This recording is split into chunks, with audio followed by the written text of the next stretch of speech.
Caro aluno pós-graduando, seja bem-vindo a mais uma disciplina do seu curso de pós-graduação em Direito Penal e Processual Penal.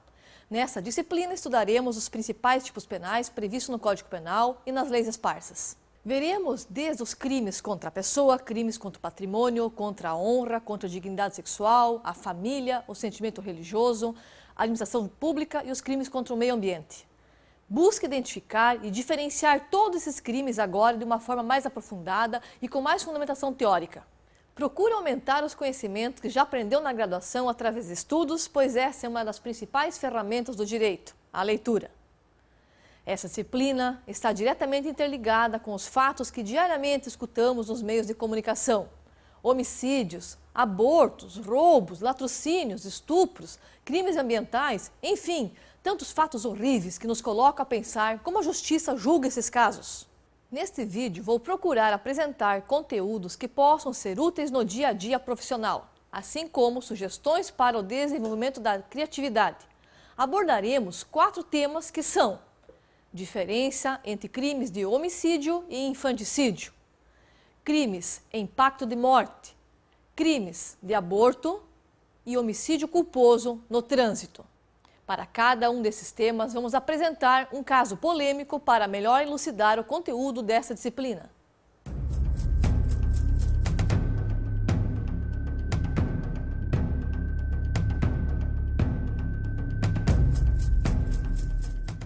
Para melhor aprofundar a matéria e até para diferenciar os crimes de homicídio e infanticídio, usaremos um fato ocorrido em Belo Horizonte no ano de 2006, na Lagoa da Pampulha.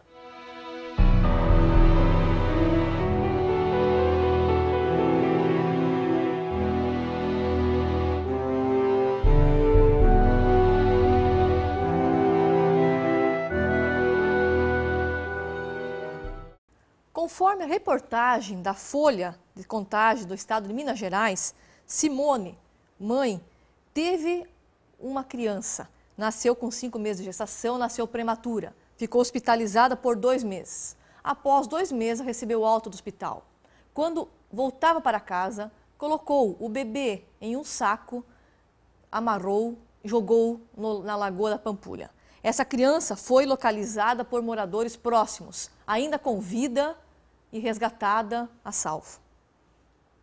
Então, após esse fato, como enquadrar o crime cometido pela mãe? Tentativa de homicídio contra o bebê?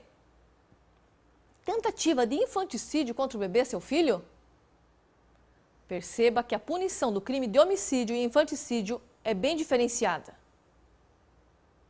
Enquanto a pena do crime de homicídio simples é de 6 a 20 anos, o crime de infanticídio será de 1 a 3 anos. Porém, para ser enquadrada a ação da mãe no crime de infanticídio, requer a lei 3 requisitos: matar ou tentar matar o filho, durante o parto ou logo após, sob a influência do estado puerperal.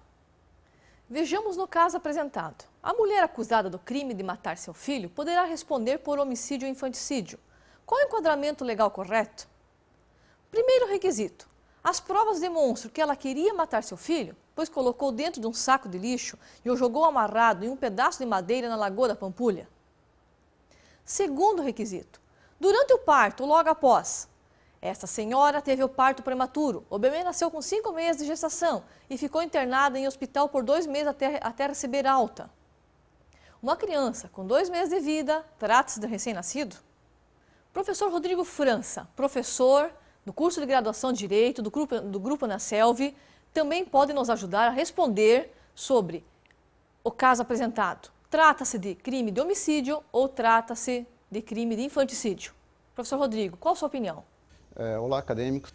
Sou o professor Rodrigo, professor do curso de Direito do Centro Universitário Nada 20, aqui em Indaial, e sou assistente do Ministério Público do Estado de Santa Catarina, já há 7 anos. E atuando no âmbito criminal e no âmbito ambiental. Relacionado à pergunta, professora Lenice, referente ao infanticídio, acredito que os requisitos do estado puerperal eles são cumulativos. Significa que tem que estar presente tanto a questão do estado puerperal em si, quanto a questão do logo após. O que significa isso? O estado puerperal tem que estar presente e a doutrina majoritária, inclusive os tribunais, entendem que isso tem que ser aferido mediante perícia médica. né? Muito embora alguns doutrinadores, né, sustentem que são 6 semanas, né, após o parto que dura o estado puerperal. Mas, enfim, a doutrina dominante é que seja realizada uma perícia. O logo após é a questão mais complexa, né? O que significa o logo após? Né? A corrente também doutrinária majoritária entende que seja 72 horas, né, após o parto. Né? Muito embora, dependendo do caso concreto, também há uma divergência. No caso específico, né, da Lagoa da Pampulha, né, o parto foi 2 meses anteriores ao fato. Logo, não estão presentes nesse caso, no meu ponto de vista, nem o estado puerperal e nem a questão do logo após. Terceiro requisito, influência do estado puerperal. Estava essa senhora sob influência do estado puerperal? Percebemos que, nesse caso, o juiz necessitará de ajuda de um perito médico que, após exame nessa senhora, poderá atestar se ela se encontrava ou não em estado puerperal.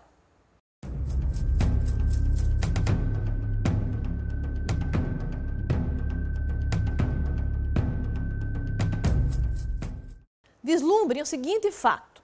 Pedro e Tiago, desanimados da vida, conversam entre si e chegam à conclusão de tirarem suas próprias vidas. Considerando que ambos não sabem nadar, combinam de se atirar no Rio das Antas, cuja profundidade é de 10 metros. Assim, de mãos dadas, jogam-se no rio. Em atitude de desespero, instinto de defesa, Tiago, levado pela correnteza, chega à margem do rio. Sorte que não acompanha Pedro, que morre e vem a óbito. Como ficará a responsabilidade criminal de Tiago? Responderá por homicídio? Não. Trata-se de pacto de morte, em que ambos concordam e se instigam de tirar suas próprias vidas. O direito penal não pune o suicídio. Porém, aquele que participa de suicídio, instigando, induzindo ou auxiliando, responderá pelo crime do artigo 122 do Código Penal. Então, Tiago deverá responder por participação em suicídio, artigo 122 do Código Penal, na modalidade de instigação. Artigo 122 do Código Penal. Induzir ou instigar alguém a suicidar-se ou prestar-lhe auxílio para que o faça. Pena, reclusão de 2 a 6 anos, se o suicídio se consuma, ou reclusão de 1 a 3 anos, se da tentativa de suicídio resulta lesão corporal grave.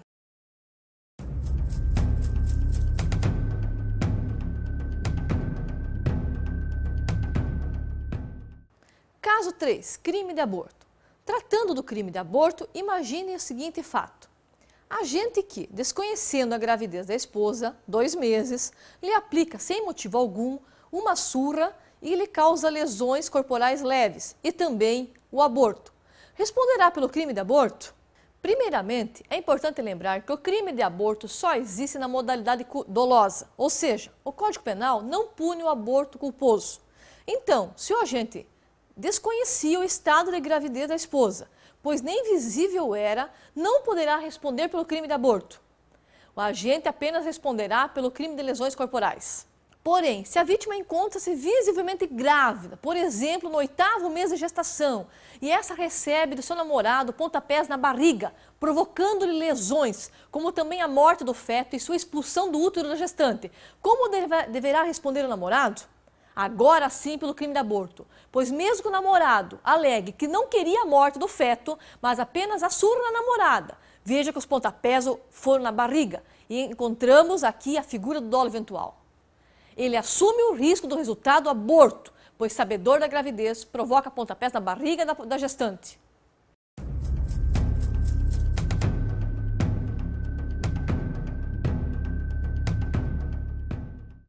Caso 4. Homicídio culposo no trânsito. Vejamos o seguinte fato. Ao dirigir seu automóvel, sóbrio e em velocidade compatível com a situação da estrada em que se encontrava, um pai de família não consegue controlar o veículo, batendo de frente contra um poste da via pública. Em consequência do choque, sua esposa, que viajava no banco dianteiro, e seus filhos, que viajavam no banco de trás, vêm a falecer. Questiona-se da possibilidade de aplicação do contido no artigo 121, parágrafo 5º do Código Penal. Parágrafo 5º. Na hipótese de homicídio culposo, o juiz poderá deixar de aplicar a pena se a consequência da infração atingir o próprio agente de forma tão grave que a sanção penal se torne desnecessária. Pode-se aplicar o perdão judicial? O Código Penal brasileiro prevê o perdão judicial nos casos de homicídio culposo, quando as consequências da infração, homicídio culposo, atingirem o agente de forma tão grave que a sanção penal se torne desnecessária. A jurisprudência nos tem demonstrado a aplicação do perdão judicial em muitos casos de homicídio culposo, ocorridos com morte de filho. Por exemplo, aquele famoso caso em 2006 do pai que vai ao trabalho todo dia com sua esposa e seu filho de 1 ano e 7 meses. E no trajeto do trabalho deixa o filho em uma creche e o buscará ao final do dia do trabalho. O pai sempre fazia o mesmo trajeto e deixava primeiro o filho e após a mãe no local de trabalho e depois de ambos entregues continuava seu caminho ao seu trabalho. Em um certo dia saíram atrasados para o trabalho. E, para sua esposa não chegar atrasada, deixou-a primeiro no trabalho para depois ir à creche e deixar seu filho. Mas o pai esqueceu, foi ao trabalho e não percebeu seu filho dormindo no banco traseiro, esquecendo-a a criança dentro de seu carro.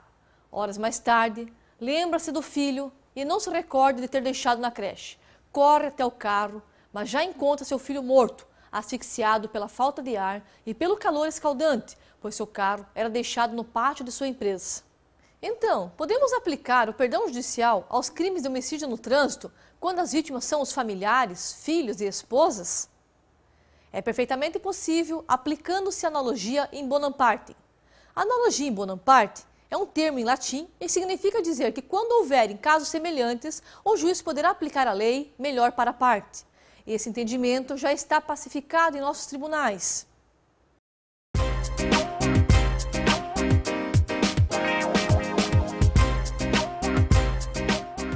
Vamos revisar o que foi apresentado nesse vídeo? Você viu. Os crimes de homicídio e infanticídio requerem preenchimentos de requisitos legais diferentes e, para tanto, terão suas punições de formas diferentes. O Código Penal não pune o crime de suicídio. O crime de participação em suicídio acontece por instigação, induzimento ou auxílio ao suicídio de outra pessoa. A atitude final de cometer o suicídio deve ser cometido pela vítima. O crime de aborto só é punido na modalidade dolosa, ou seja, o Código Penal não pune o aborto espontâneo, acidental ou culposo. Por fim, o perdão judicial é aplicado quando as consequências da infração, homicídio culposo, atingirem o agente de forma tão grave que a sanção penal se torne desnecessária. Esperamos que você continue seus estudos sobre os crimes previstos no Código Penal brasileiro. Desejamos que tenha um ótimo aproveitamento dos conteúdos dessa disciplina. Muito obrigada pela atenção e bons estudos.